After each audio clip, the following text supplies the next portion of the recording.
So in part B, we are told that a second plane has this equation, and we're told that P is equal to -6, and the first plane is perpendicular to the second plane, and point A lies on plane 2, so we need to find A and Q, for K and Q.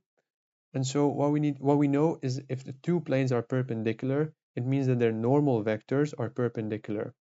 So for the first plane, we can see that its normal vector n1 is going to be just the coefficients of the variables, so 2, 6, -2, like this. And so we know that the coefficients for the second plane, when we dot product it with that vector, will have to give us 0. So we can also write down n2, simply going to be k squared -6, 2k plus 3, and -6.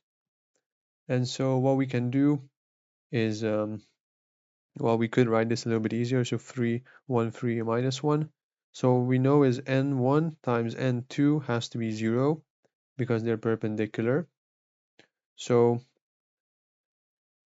we can do that. So we just have to multiply the respective components and add them up. So 1 times k squared -6, that's just k squared -6. 3 times 2k plus 3, that's 6k plus 9. And -6 times -1, that's plus 6. This is equal to 0. So we have k squared plus 6k plus 9 is equal to 0.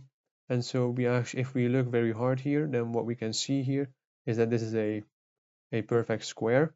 So this is just k plus 3 squared is equal to 0. So k is equal to -3. Now we can use that, what we know that p is -6, and we also know a is on the second plane. So we can just plug in the values. So we can plug in the coordinates of a, and we know that has to give us q.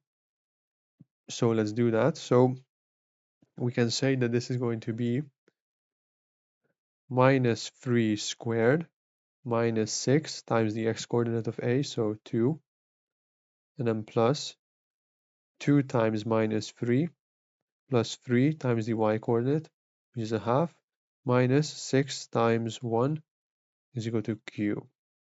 And now we just have an equation for q, and yeah, that will tell us q. So we can simplify this. This is just 9 minus 6 times 2 plus, or well, minus 3 over 2 minus 6 is equal to q. And so we have 3 times 2, that's 6, minus 6, that's 0.